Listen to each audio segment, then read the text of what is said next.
My name is Aria Lowell, and everything I ever loved was stolen from me before I even realized it was happening. People think betrayal comes suddenly, like a knife in the back.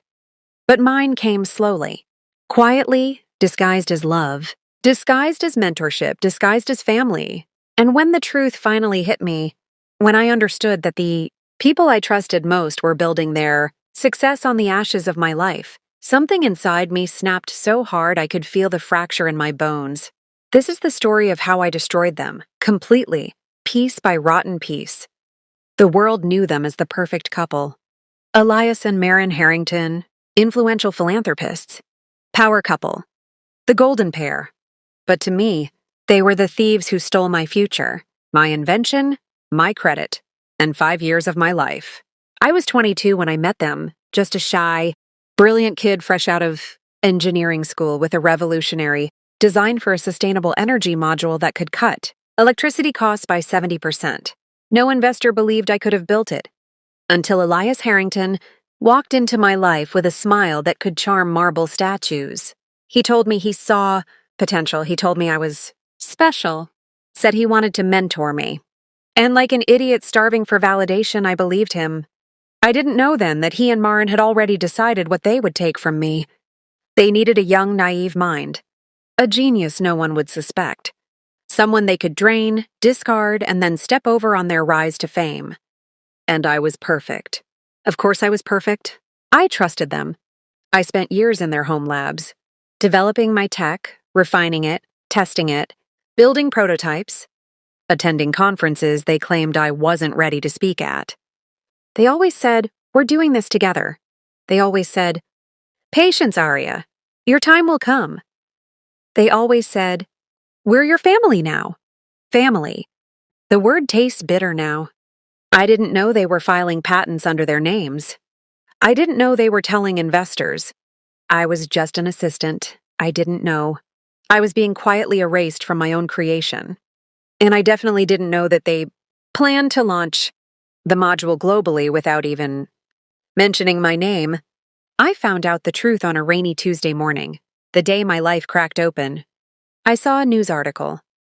Harrington duo reveals revolutionary energy module set to change the world. My invention, my blueprint, my circuitry, my work. And not one mention of me. Not a line. Not a footnote. Nothing. I went numb. I locked myself in my tiny apartment and stared at my screen until the words blurred. My hands shook so badly I dropped my coffee mug. It shattered. The sound echoed through my empty place.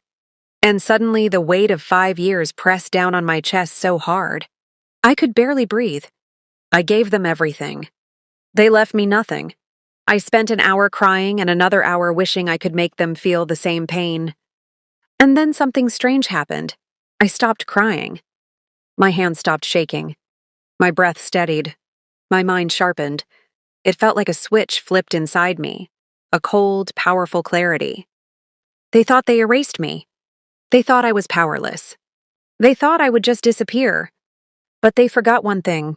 I built everything they ever touched. I knew every screw, every wire, every weakness, including theirs. That night I made a plan. Not a simple revenge. Not a petty sabotage. A complete destruction of their empire. Quiet, surgical, irreversible. They took 5 years of my life. I would take everything they built on top of those years. I started with the Harrington Foundation Gala, the biggest event of the year. Investors, celebrities, politicians, all attending to celebrate the innovation the Harringtons were launching globally. Tickets were impossible to get. For normal people, for me, impossible was irrelevant. I hacked into their guest list system using outdated security protocols. Elias always ignored whenever I suggested upgrades. I slipped my name into the list as Dr. A. Lowenstein, an international researcher they were desperate to impress. Then I used a deepfake voice tool to confirm my attendance through their personal assistant. They bought it instantly. It was the first satisfying moment I'd felt in months. The night of the gala arrived. Their ballroom glowed with gold lights, crystal chandeliers, and a sense of nauseating triumph. Guests sipped champagne. Cameras flashed. Everyone praised Elias and Maren like they were gods descending from Olympus. I walked in wearing a simple black dress and a mask. No one recognized me. Why would they? They never paid attention to me unless I was working.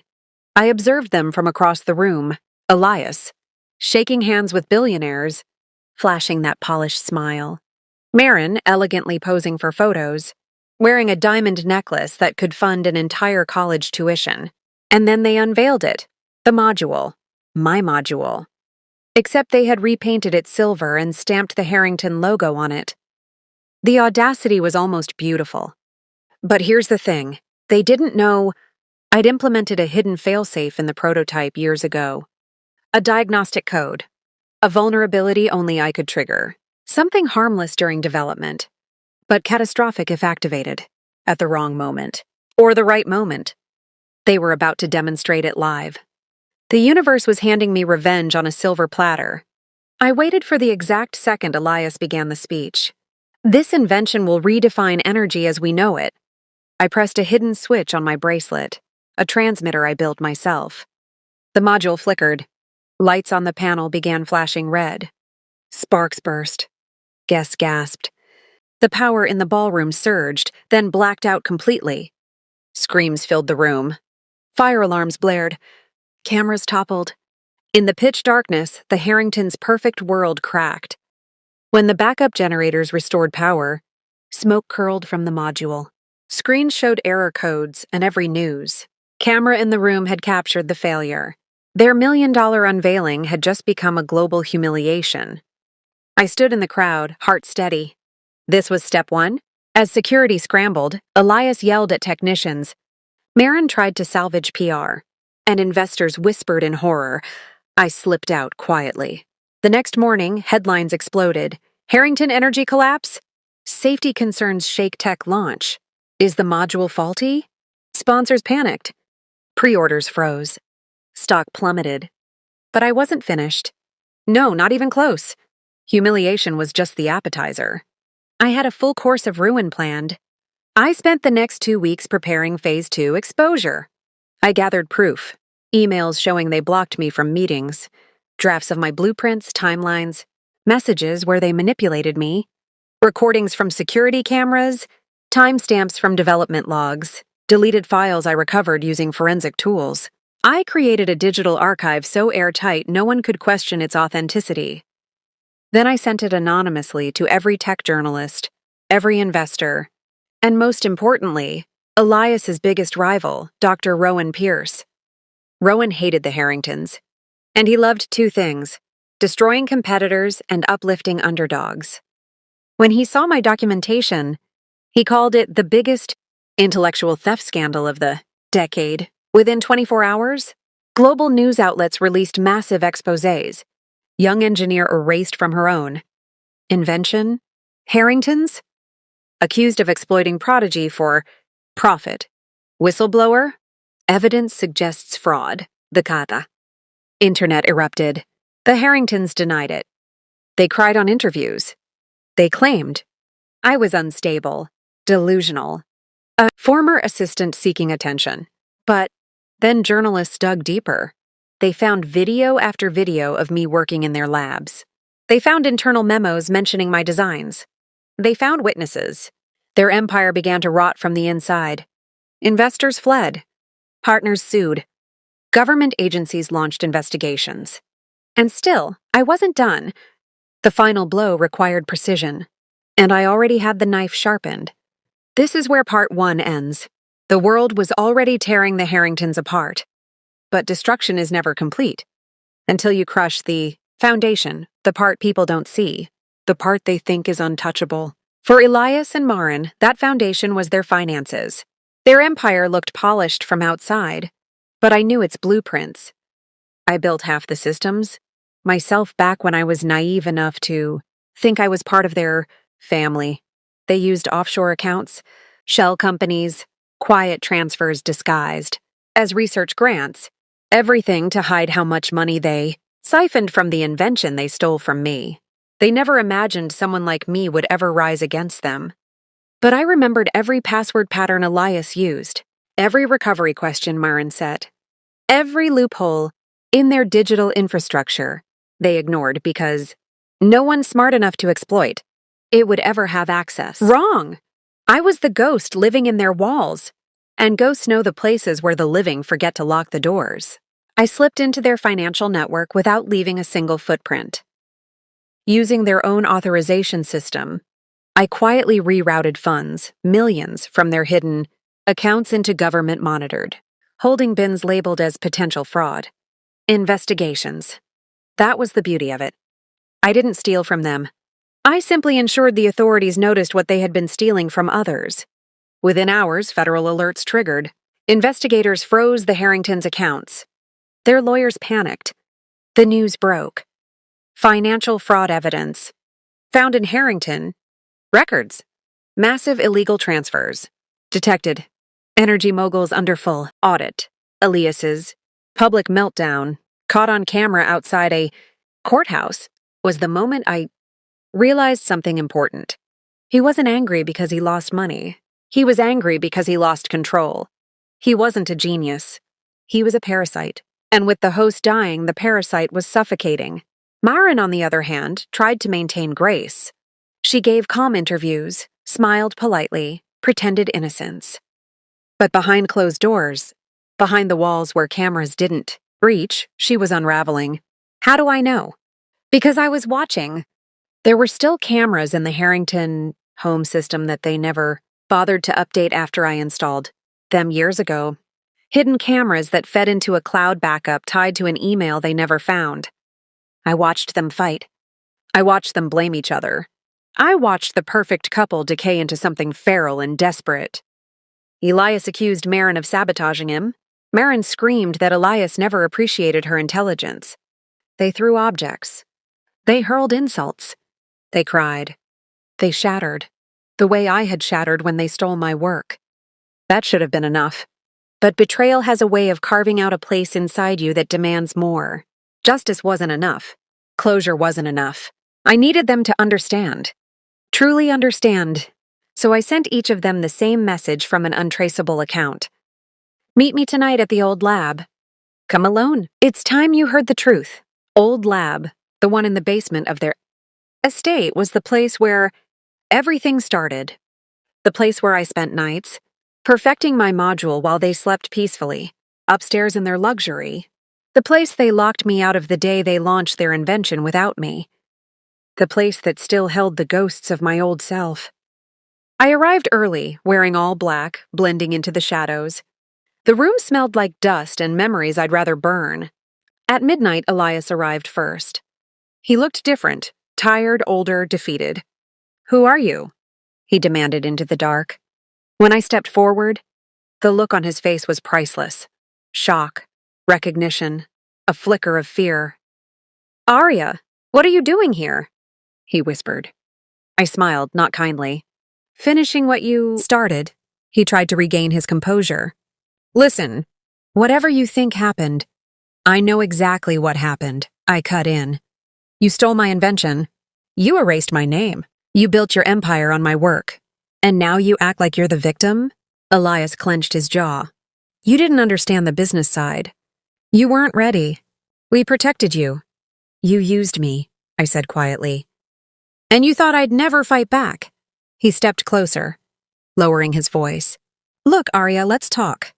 I can help you. I can bring you back into the team. You can still share credit."